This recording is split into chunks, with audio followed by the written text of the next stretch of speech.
Санаа санаа Capital Band хамтлагийн Шарган говийн ялаа дууны укулеле хичээлийг үзүүлье. Энэ дуунд 4 аккорд ашиглаж байгаа. За эхнийх нь соль мажор, си минор, тэгээд ля минор, ре мажор. За энэ 4 аккордыг ашиглана. Цохилтоо харцгаая. Доошо, доошо, дээшээ, дээшээ, доошо, доошо, доошо, дээшээ. Тоонд үзүүлэх юм бол 1 и 2 и 3 и 4 и 1 и 2 и 3 и 4 и. За энэ цохилтоо нэг аккорд дээр 2 удаа хийн.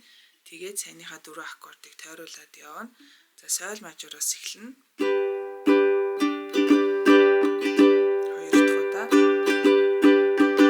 Си минороо барьлаа. 1 2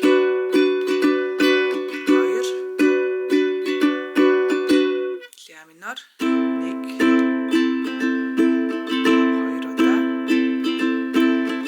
ре мажор 2 дахь.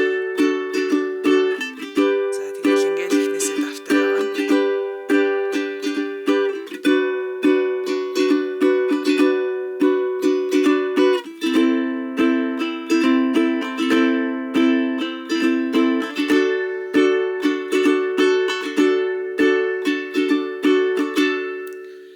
Ингээл яваад байна. За соль мажорыг эхлээд нэг удаа дуулахгүйгээр цохино.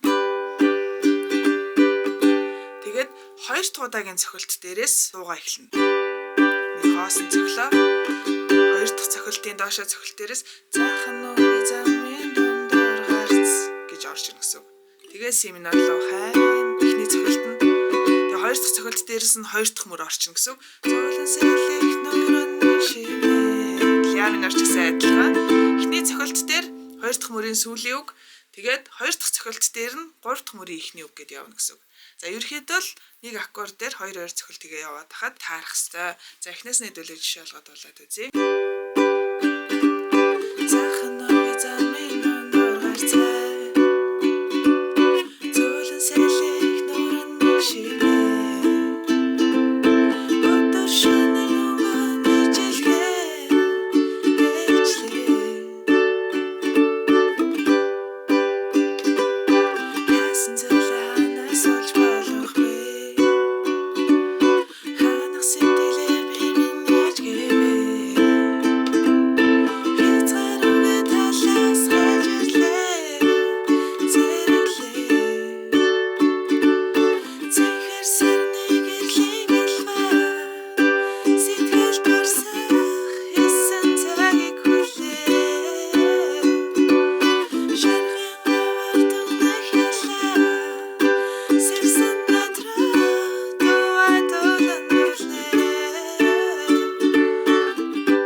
Олгоно та бүхэндээ амжилт хүсье. Ойлгохгүй зүйлээ сэтгэл хэсэгт бичээд асуугаарай. Бас subscribe гэсэн төвчөн дээр дарж бидний ажлыг дэмжихээ мартаа. Баярлалаа. Баяртай.